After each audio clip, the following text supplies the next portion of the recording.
কিরণের বাড়ির মাঠের পাশে তেঁতুল গাছের উপর ভূত যার পা নেই, এই রকম একটা ঘটনা আজকে আমি তোমাদের বলবো। কি ঘটেছিল জানতে হলে পুরো ভিডিওটা দেখো। এটা বলতে গিয়ে আমার গায়ের লোম দাঁড়িয়ে যাচ্ছে, ভয়ে হাঁপাচ্ছি। প্রতিবারের মতো আজকেও একটা রিয়েল, ইউনিক এবং অদ্ভুত একটা ঘটনা নিয়ে আমি চলে এসেছি। নমস্কার, আমি রাকেশ। এই ঘটনাটা কিরণ নামের এক ছেলে আমাকে বলেছিল। কিরণ যে গ্রামে থাকতো সেটা একদম প্রত্যন্ত একটা গ্রাম। তো কিরণের সাথে এক অদ্ভুত ভয়ঙ্কর ঘটনা ঘটে যখন তার বয়স 16 বছর। সময়টা ছিল গরমকাল। কিরণ বাড়ির একমাত্র ছেলে। তো একদিন কিরণ বাড়িতে একা আছে। তার বাবা মা মামার বাড়িতে চলে গেছে এবং সে রাতেও একা থাকবে।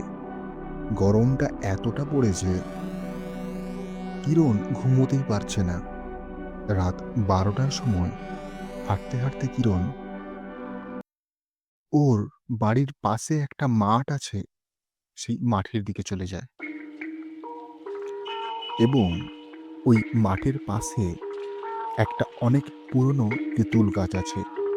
গ্রামের লোকেরা দিনের বেলা ওই দিকে গেলেও রাতের বেলা ওই তেঁতুল গাছের দিকে ভুলেও যায় না। গ্রামের লোকেরা বলে ওই তেঁতুল গাছে কিছু একটা আছে। কিরণের সাথে যেহেতু এই রকম ঘটনা আগে ঘটেনি, কিরণের মাথায় এইসব নেই। তো হাঁটতে হাঁটতে কিরণ যখন তেঁতুল গাছের কাছে চলে আসে, হঠাৎ তেঁতুল গাছের উপরে একটা ঝড়ঝড় করে আওয়াজ হচ্ছে। কোথাও বাতাস নেই, কিন্তু তেঁতুল গাছের উপর পাতা নড়ছে। তখন কিরণ ভাবছে, একটু শান্তি পেলাম। যাই হোক, বাতাস তো হচ্ছে। কিরণ রাত্রে যেখানে যায় হাতে একটা ছোট টর্চ নিয়ে যায়। তারপর তেঁতুল গাছের পাতার ঝড়ঝড় আওয়াজ এতটাই জোরে হতে লাগলো, কিরণ তার হাতের ছোট টর্চটা তেঁতুল গাছের পাতার উপর মারতেই দেখে একটা মেয়ে, যার চুল বড় বড়, পা নেই, তেঁতুল গাছের উপর ভেসে আছে। কিরণ কোনো রকম ওখান থেকে ছুটে বাড়িতে পালিয়ে আসে এবং শুয়ে পড়ে। কিরণের কাছে কোনো ফোনও নেই যে কাউকে ফোন করবে।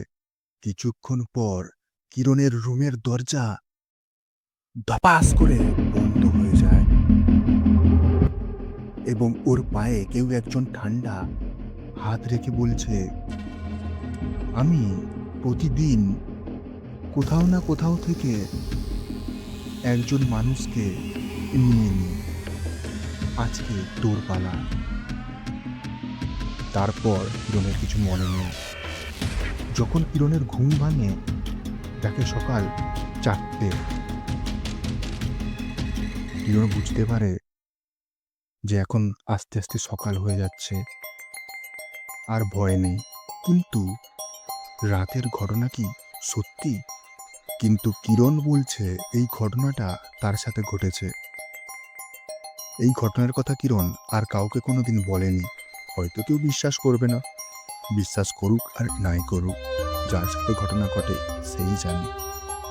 আমি তোমাদের একটাই কথা বলবো, ভয়কে যদি তোমরা ভয় পাও, ভয় তোমাকে আরো ভয় দেখাবে।